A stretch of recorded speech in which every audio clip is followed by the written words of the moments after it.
खमा गणी किसान साथियों, खेती किसानी यूट्यूब चैनल में आपका बहुत बहुत स्वागत है। किसान साथियों, आज के इस वीडियो में हम जानने वाले हैं कि फसल बीमा योजना क्या है। उसके बाद में आपके पास फसल बीमा करवा रखा है, उसके बाद भी आपको क्लेम नहीं मिलता है, इसका क्या रीजन रहता है। और उसके बाद में फसल बीमा की जो किस्त है वो कब कटवानी होती है, क्या किस्त ऑटोमेटिक कट जाती है या फिर आपको बैंक में जाके कटवानी पड़ती है, और फसल बीमा क्या करवाना पड़ता है या फिर ऑटोमेटिक हो जाता है।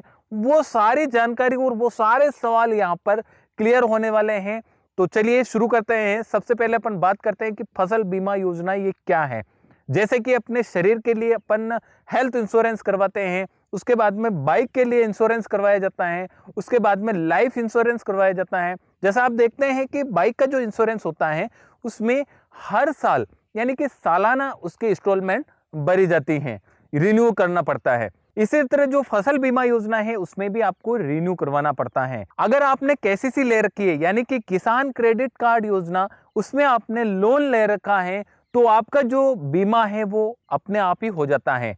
अब होता कैसे है, जैसे मान लीजिए मैं इस साल किसान क्रेडिट कार्ड योजना में लोन उठा रहा हूं, जो मेरी जमीन है, जो खसरा है, उसमें खसरा के हिसाब से जो पटवारी आते हैं और उसके बाद में गिरदावरी करते हैं यानी कि उसकी जनस्वारी करते हैं, और वहां पर देखते हैं कि कौन सी फसल बो रखी है आपने, जैसे सरसों बो रखी है, गेहूं बो रखी है, या फिर जो भी फसल बो रखी है उसके हिसाब से वो अपने आप ही वहां पे बीमा कर देते हैं केसीसी वालों के लिए। लेकिन आपके पास केसीसी नहीं है तो आप थर्ड पार्टी इंश्योरेंस भी करवा सकते हैं, इसके साथ में ही बैंक में जाके भी आप इंश्योरेंस करवा सकते हैं। फसल बीमा योजना के लिए कोई भी बैंक निर्धारित नहीं है कि इसी बैंक में करवाना है, जिसमें भी आपका खाता है वहां पर जाकर आप करवा सकते हैं। इसके बाद में अब बात करते हैं कि फसल बीमा योजना में जो इंस्टॉलमेंट है वो हमें कब जमा करानी होती है। अगर आपने केसीसी ले रखी है तो अपने आप ही जमा होती रहेगी, और लेकिन आपको एक चीज का ध्यान रखना है, आपको हर समय यानी कि हर बार आप फसल को चेंज करवाना है। जिसे अभी मैंने एप्पल बेर लगा रखे हैं तो मेरे को जाके वहां पर बागवानी सेलेक्ट करवाना पड़ेगा, फसल चेंज करवानी पड़ेगी। आप अगर फसल चेंज नहीं करवाते तो होता क्या है, जैसे फर्स्ट में आपने गेहूं बोए थे, तब आपने केसीसी ली थी, तब क्या किया था, उन्होंने गेहूं चढ़ा दिए वहां पे और आपका बीमा कर दिया। अब जब भी आपका बीमा रिन्यू होता है तो आपका गेहूं ही गेहूं वहां पे होते हैं, क्योंकि वो खुद नहीं जानते और खुद आते ही नहीं यहाँ पर चेक करने, पर न पटवारी आते हैं यहाँ पर और कोई भी नहीं आता है। और इससे क्या होता है कि जब भी आपके कोई पाला गिर जाता है या फिर कोई ऐसी प्राकृतिक आपदा आ जाती है तो उसमें आपको वो बीमा नहीं मिलता है। नहीं मिलने का कारण यही है कि आपके खेत में जैसे पपीता बो रखी है और वहां पर गेहूं चढ़े हुए हैं। अब जैसे पाला गिरा, आपने कंप्लेन की, कंप्लेन करने के बाद जो थर्ड पार्टी इंश्योरेंस की जो एजेंट आते हैं या फिर जो भी उनके कर्मचारी आते हैं वहां पर सर्वे के लिए आते हैं, तो वहां पर आप गेहूं नहीं मिलते हैं, क्योंकि कागज में गेहूं है और यहाँ पर क्या है, पपीता है। इस वजह से आपको क्लेम नहीं मिलता है। अब बात करते हैं कि इसकी क्या कोई लास्ट तारीख भी होती है। हाँ दोस्तों, अभी जैसे रबी की फसल की बात करते हैं तो 29 दिसंबर इसकी लास्ट तारीख होती है और 31 दिसंबर तक उनको पॉलिसी बनाना होती है।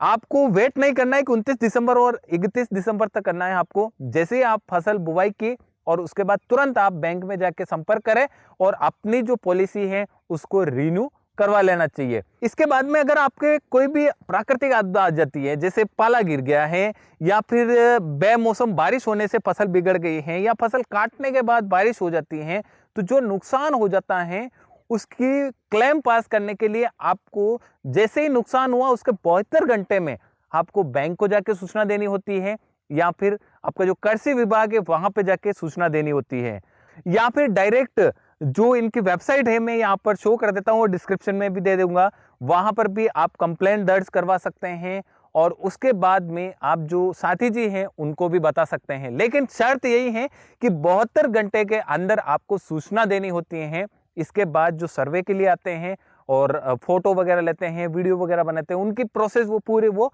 करते हैं। उसके बाद में आपका जो भी बीमा क्लेम पास होता है वो आपके सीधे अकाउंट में आ जाते हैं। अगर आप इतनी बातों का ध्यान रखते हैं तो आप अपनी फसल में कोई भी प्राकृतिक आपदा आए उसका जो क्लेम है वो आसानी से ले सकते हैं। इन्हीं बातों के कारण किसान पीछे हैं और किसान को वो बीमा नहीं मिलता है, और बीमा मिलता है तो वो पूरे एरिया के हिसाब से मिलता है। एरिया के हिसाब से ही इसीलिए मिलता है कि आप जाके फसल वहां पे अपडेट नहीं करवाते हैं। तो आज के वीडियो में बस इतना ही। आपने जाना है कि फसल बीमा योजना क्या होती है, उसके बाद में इंस्टॉलमेंट कैसे भरना होता है, उसके बाद में आपको कब कब जाके आपको फसल चेंज करवानी होती है। बस एक चीज का जरूर ध्यान रखें, फसल हमेशा चेंज करवाते रहें। बस आज का वीडियो यहीं पर समाप्त करते हैं। वीडियो देखने के लिए आपको बहुत बहुत धन्यवाद। वीडियो अच्छा लगा है तो ज्यादा से ज्यादा शेयर करें और लाइक करें। दोस्तों, आपके भी मन में चलता होगा कि ये वीडियो को लाइक करने के लिए क्यों बोलते हैं, क्या लाइक करने से कोई पैसे मिलते हैं क्या इनको? नहीं, लाइक करने के कोई पैसे नहीं मिलते हैं। लाइक करने से हमारा हौसला बढ़ता है। हमें लगता है कि इतने लोग हमारे फैन हैं और इतने लोगों ने हमारा वीडियो पसंद किया है। बस यही रीजन है कि यूट्यूबर जो होते हैं वो बोलते हैं कि वीडियो को लाइक करिए। हमने यहाँ पर टारगेट रख रखा है कि इतना मिलियन लाइक होना चाहिए, इतने 1000 लाइक होने चाहिए। मुझे तो बस 1000 लाइक दे देना काफी है इस वीडियो पर, और ज्यादा से ज्यादा शेयर कर देना और कमेंट करना। और आपके कोई भी सुझाव हो या फिर सवाल हो तो हमें कमेंट करके बताएं। और चैनल पर नए हैं तो सब्सक्राइब करें, साथ में ही घंटे का निशान जरूर दबाएं। मिलते हैं अगले वीडियो के साथ, तब तक के लिए जय भारत, जय जवान, जय किसान, जय सिया राम।